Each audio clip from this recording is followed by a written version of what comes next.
everyone's gone out there on the zero tyre, the harder tyre this morning. You're not going to use that tyre in the races. So how much knowledge have you really built up today compared to what we're going to have in race one? That's what's going to make it exciting. For me, I quite like it. There's nothing wrong for me with just jumping straight in on race day and Super Pole and get underway with the action, because that can actually contribute to some surprises, and it stops us from getting the spoilers almost from free practice before we get underway with racing. Yeah, sometimes a 2-day weekend can be a good thing, and for a lot of the teams, obviously they want more data, they want more information, they want more knowledge, but sometimes for us as journalists, as fans, as people watching the sport, you want that bit of uncertainty as well, and there's a curveball that's being thrown at the field. Let's see who reacts best to it. Well, you think about the Catalonia round last time out.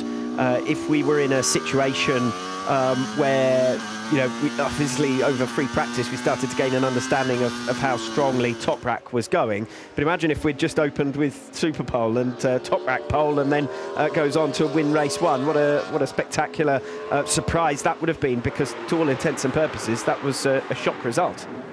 But would it have happened if there wasn't the free practice sessions as well on the other side? Oh. And I think it is one of those things where everyone has to react equally, and the teams that have the most information, so the likes of Ducati with more bikes on the grid, or Yamaha with a lot of bikes on the grid, it can help you, but because the conditions have been so changeable today, how much information has anyone really gained? And Assen is such a unique circuit. This is a track where the rider really does make the difference out there. And yet, if it is dry tomorrow, and it's the first time we've had it dry, those that have the most experience with their current packages are going to be the beneficiaries. Think Bautista or Lowe's or someone like that, who has already been here with the same bike last season, knows what to expect in dry conditions.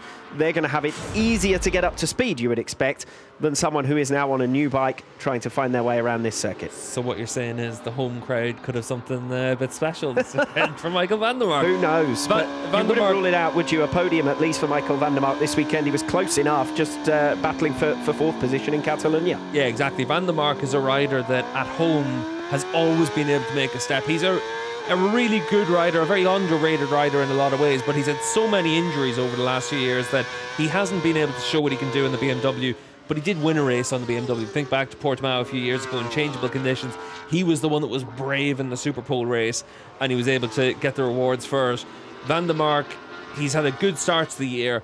Now he just needs to keep building on that, keeping himself up there, scoring good points, and keeping himself as close as possible to Toprak. What is good is that Van der Mark and Razgatlioglu are working well together, just like they did at Yamaha.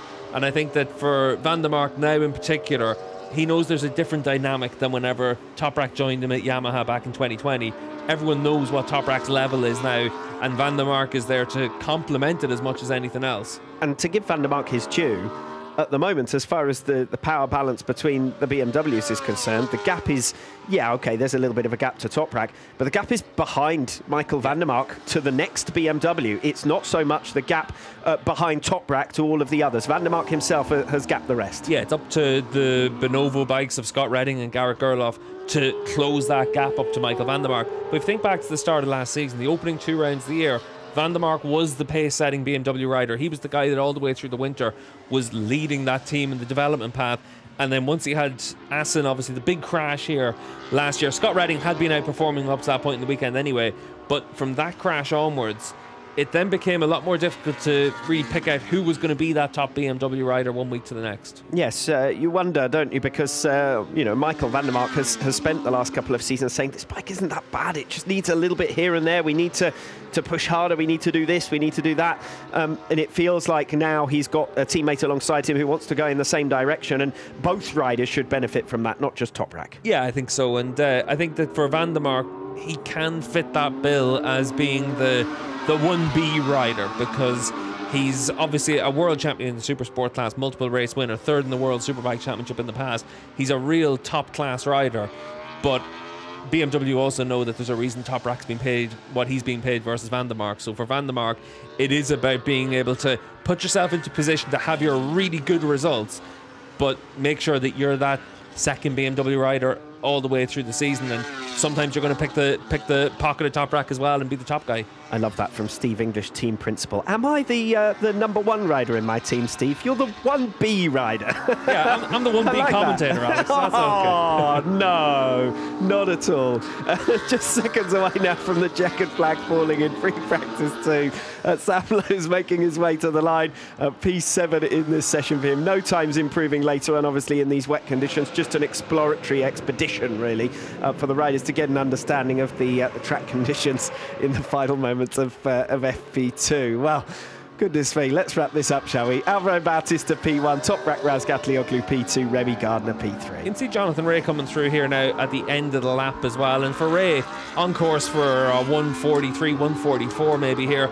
Not a bad time in the wet conditions as well. So for Jonathan, it's about trying to gain that experience, gain that feel with the Yamaha, and understand what it's doing, because in Catalunya we did see a few times when we saw him out there that he was still almost pulling the same shapes that he was on the Kawasaki. And for him, it's about trying to learn and understand how the Yamaha needs to be ridden and then adapting to it. But he's looked a lot better all the way through the running here today than he has up to now this season.